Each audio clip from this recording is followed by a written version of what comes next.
எந்த டீச்சர் இவ்வளோ வந்து பிரெட்டோ விஜயகுமார் எங்க? அது கேக்கு டெலிவரி பண்ண போயிருக்கு. ஆமா நீங்க ஜோசப்ப தானே கேட்டீங்க? விஜயகுமாரை கேட்குறேன். தம்பி சொல்லிடுச்சா?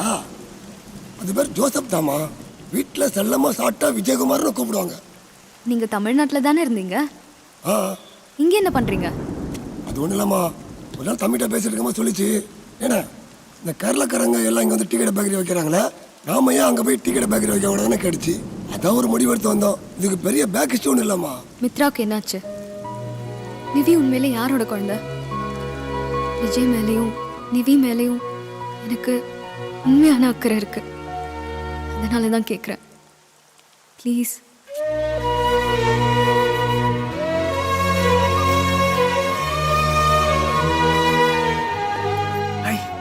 சாரி கொஞ்சம் லேட் ஆயிடுச்சு.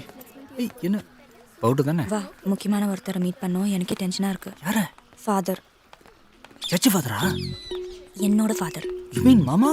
ஆமாம். ஐயோ நான் எதுவுமே ப்ரிப்பேர் பண்ணலையே. எக்ஸாம் ஆகுது, ப்ரிப்பேர் பண்ணுறதுக்கு. ஒழுங்கா பேசு போதும். அட்லீஸ்ட் அவரை பற்றி ஏதோ ஒரு க்ளூ கூட.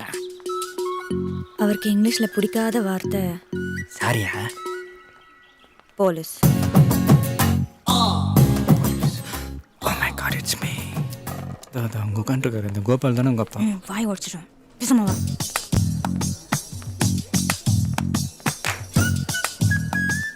அத்தை, தங்கச்சி பல்லவி. அப்பா வணக்கம். பா விஜய். சாரி சொல்லுங்க. நீங்கள் சொல்லுங்கள். இல்லை அங்கிள் நீங்களே சொல்லுங்க. என் பேர் ராமகிருஷ்ணன். விஜய் இல்லைப்பா உங்கள் அப்பாவோட கெட்டப்லாம் வச்சு பார்க்கும்போது இந்த மாதிரி ராமகிருஷ்ணன், விஸ்வநாதன், மோகன சுந்தரம் இப்படியா ஒன்றா தான் இருக்கும்னு நான் நினச்சேன். சொன்ன மாதிரியே கரெக்டாக ராமகிருஷ்ணன் சொல்கிறாரு. சாரி சார், நான் சும்மா விளையாட்டுக்கு. குல் குல் சார். எனக்கு அப்பா கிடையாது, அம்மா மட்டும்தான். ஒரு சிங்கிள் பேரண்ட்டோட கஷ்டம் என்னென்னு நல்லா தெரியும் சார். அப்படிப்பட்ட ஒரு சூழ்நிலையில் வளர்கிற ஒரு குழந்தையோட கஷ்டமும் எனக்கு புரியும். நானும் அதை அனுபவிச்சிருக்கேன் சார். இன்னும் எத்தனை நாளைக்கு தான் நீங்கள் அவளை பற்றி யோசித்து கவலைப்பட்டுருக்க போகிறீங்க? உங்கள் பொண்ணை தான் நல்லா பார்த்துக்குவேன் சார், உங்களை விட நல்லா பார்த்துக்குவேன் சார். நாங்கள் 2 பேர் ஒன்றா சேர்கிறதுக்கு பேர் காதல் சார். ஆனால் கல்யாணன்றது நம்ம 2 குடும்பமும் ஒன்றா சேர்றது சார். சார் சத்தியமாக சொல்கிறேன், இது மாதிரி ஒரு குட்டி தங்கச்சி இல்லைன்னு நான் ரொம்ப ஏங்கியிருக்கேன் சார். எனக்கு ஒரு தங்கச்சி கிடைக்க போகிறா சார். இது மாதிரி நல்லது கெட்டதெல்லாம் எடுத்து அட்வைஸ் பண்ணுறதுக்கு எனக்கு அப்பா கிடையாது சார். இனிமேல் தோளில் தட்டி கொடுத்து அட்வைஸ் பண்ணுறதுக்கு மாமா நீங்கள் எனக்கு கிடைக்க போகிறீங்க. விஆர்எஸ் வாங்கிட்டு என் கூட வந்துடுங்க சார். கீழே மேலேன்னு வீட்டை ரெண்ட்டுக்கு எடுத்துக்கலாம். காலையில் இருந்துச்சு ஒன்றா வாக்கிங் போகலாம், ஒரே ஹிண்டு பேப்பரை படிக்கலாம். யாருக்கும் தெரியாமல் மொட்டை மாடல உட்காந்து ஒரு பேர்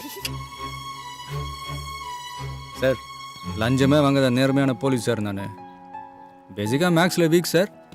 நியாயமாக வாங்குகிற என்னோடய சம்பள பணத்தை இந்த ஷேர் மார்க்கெட்டில் எப்படிலாம் இன்வெஸ்ட் பண்ணலாம் நீங்கள் எனக்கு கற்றுக் கொடுங்க சார். பல்லவி நான் ட்ராப் பண்ணுறேன் சார் காலேஜில். எங்கம்மா சமையலில் பின்னுவாங்க. இந்த சிக்கன் மட்டன்லாம் சமைக்கிறப்போ உங்களுக்கு கேரியரில் தான் கொடுத்து விட சொல்கிறேன். என்ன சித்தி? இல்லை மித்ராவுக்கு அத்தனை எனக்கு சித்தி தானே. நீங்கள் பணியாரம் பண்ணிங்கன்னா எங்கள் அம்மாவுக்கு கொடுத்து விடுங்க. நீங்களும் எங்கள் அம்மா ஒன்றா உட்காந்து டிவி சீரியல் பாருங்கள். ஆனால் மாமா இதெல்லாம் ஒரே வருஷம்தான். அதுக்கப்புறம் உங்கள் பேர பிள்ளையை பார்த்துக்கிற பெரிய பொறுப்பு உங்களுக்கு இருக்குல்ல சார். குடும்பம் தான் சார் எல்லாத்தையோட முக்கியம்.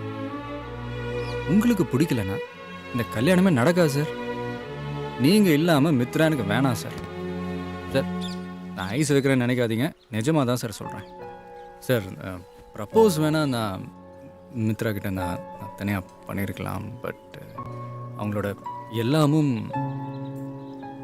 எனக்கு வேணும் சார்.